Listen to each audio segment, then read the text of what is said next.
शिवरायांवरील वादग्रस्त वक्तव्यावर बागेश्वर बाबाचा माफीनामा। माझं वक्तव्य वेगळ्या पद्धतीने दाखवण्यात आलं, कुणाची मनं दुखावली असल्यास मी माफी मागतो। बागेश्वर बाबाकडून दिलगिरी व्यक्त।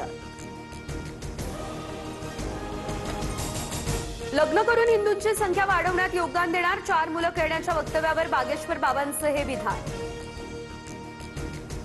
धीरेंद्र शास्त्री आणि भूषण गवई भेटीवरून राजकीय कलगीतुरा। गवईंनी आता बाबासाहेबांचं नाव घेऊ नये, श्याम मानव यांचा प्रहार। तर हे सांगणारे श्याम मानव कोण ते केवळ प्रसिद्धीसाठी बोलतात, मुख्यमंत्री फडणवीस यांचा हा निशाणा। भाजपच्या बुवा बाबांकडून इतिहासाची मोडतोड। मुख्यमंत्री आणि सरसंघचालकांनी बुवाला का रोखलं नाही, संजय राऊतांचा हा सवाल। चुकीच्या विधानांचं समर्थन नाही, पण साधू संतांचा अपमान खपवून घेणार नाही, बन यांचा हा इशारा।